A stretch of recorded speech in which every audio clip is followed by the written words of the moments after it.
A punishing attack on a Russian base that operated and stored Shahed or Jaran kamikaze drones destroyed dozens of the robot aircraft in a warehouse and hit a barracks used by Iranian flight instructors, Monday's Ukrainian Navy statement said. The June 21st attack was carried out by Ukrainian maritime forces, supported by operators from Ukraine's security services, resulted in multiple strikes on an air operations and air defense training base in Russia's southwestern Krasnodar region, close to the Azov Sea coastal town of Yeysk, according to Kyiv's official announcement. The overnight attack hit Russia's 726th Air Defense Training Center, which is used by the Russian military to train service personnel in the use of various types of unmanned aerial vehicles or drones. Ukraine's military intelligence had previously identified the Yeysk facility as one of several sites used by the Russian military to launch kamikaze drone attacks on Ukrainian homes and businesses.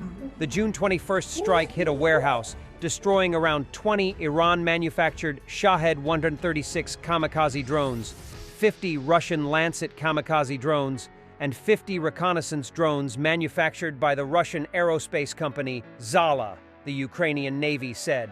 The strike, reportedly, hit adjacent administrative and living quarters used by Iranian instructors and Russian military personnel. The Ukrainian official statement named 3 instructors that had been killed as Gunya, Sadriv, and Kazhanov. If confirmed, the strike represents one of the most effective Ukrainian counterattacks against Russian long-range strike systems since Russia's February 2022 invasion. To date, according to official Kyiv counts, Russia has launched almost 5,000 drones at Ukraine. The Shahed drone carries a 50-kilogram, 110-pound warhead and is widely used by the Russian military to attack civilian infrastructure, to probe and distract Ukrainian air defenses. The Lancet is a tactical loitering munition most commonly used by Russian special force operators to attack high-value battlefield targets, such as anti-aircraft systems, main battle tanks, artillery pieces, and communications vehicles. The attack was not reported by most mainstream Russian media, but pro-Kremlin. Russian mill bloggers, including Rybar Z, confirmed the facility had been attacked, but claimed all incoming weapons were shot down and reported no damage. On the day of the strike, Russia's defense ministry, in a situation report, confirmed Ukrainian forces had fired Neptune MD long-range missiles at unspecified targets, but stated all of Kyiv's missiles were shot down by Russia's air defenses. And a compilation of downing Shahed kamikaze drones in Ukraine.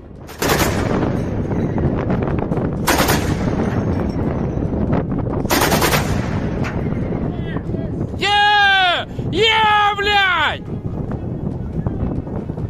Давай, ебать! Команд! Давай, давай! Давай, выше, выше! Ебать! Давай, давай! 104, боюсь 2! Е! Арефакли, сука!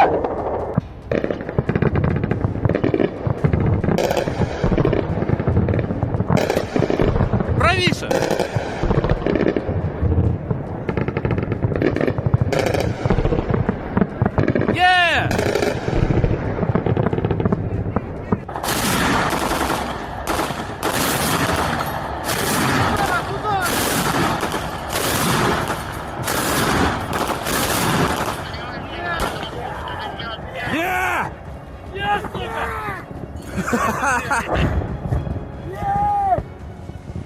A new type of hacking of personal data from the enemy. Make sure to ask who the Crimea belongs to and ask to sing the Russian anthem. A new type of hacking of personal data from the enemy. It's no secret that many bots give your full name by phone number, and thanks to the corrupt services of private medical companies, they give your passport information.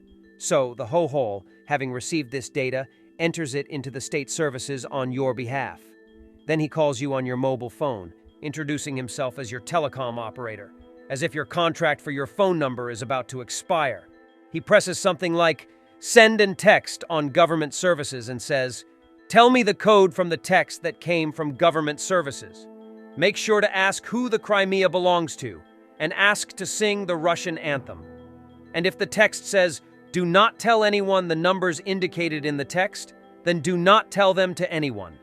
Warn your family. Russian subsidiary of Bank of China stopped accepting payments from Russian banks, Russian Kommersant media reported. From June 24th, the Russian branch will stop processing payments in yuan from Russian banks on the U.S. sanctions list. The bank will work only with credit organizations that have not fallen under U.S. restrictions.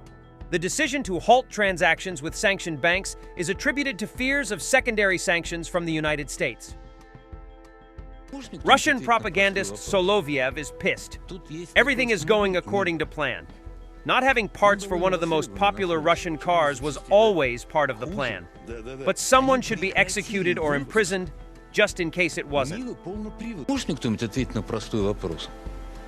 Тут есть такой автомобиль Нива. Он довольно востребованный на фронте. Почему не запчасти, да? Хуже. Да. Они прекратили выпуск Нивы полноприводной, потому что у них нет запчастей для переднего привода. 76-го года выпускается. У меня простой вопрос. А до сих пор почему никто не расстрелян, не посажен? Czech Prime Minister Petr Fiala posted on his X Twitter page Tuesday, June 25th, that the first batch of ammunition purchased as part of Prague's initiative had already been delivered to Ukraine. He did not specify what type of ammunition or what quantity had been delivered, but said, "The first batch of ammunition on our initiative arrived in Ukraine some time ago.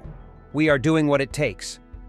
Czech President Petr Pavel said at the Munich Security Conference in February that his country had sourced around 500,000 155mm and 300,000 122mm rounds of artillery ammunition from outside Europe that could be purchased on behalf of Ukraine outside the bloc. In April, Czech Prime Minister Petr Fiala said that 20 countries had pledged sufficient funds to buy the first 500,000 rounds under the fundraising drive. Although the sources for the ammunition have not been revealed, the new Voice of Ukraine news site cited an unnamed Ukrainian military representative who suggested the ammunition, worth around $2 billion, was being purchased from South Korea, South Africa, and Turkey. It also suggested that sufficient funds had been raised to almost double the original targeted quantity.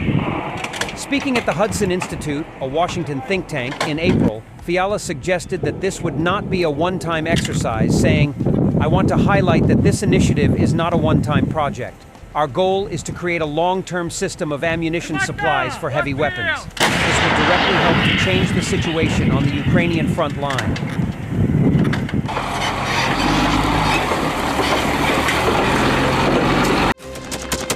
Thanks for watching, and don't forget to subscribe. Also, if you want to support Warthog Defense, please become our member and get early access to new videos, exclusive members-only videos, and become administrator in comment section. The membership link is in the description. Rescues every day. We had a guy last week, it's 6 rescues in 6 days. You know, he's doing the job every day.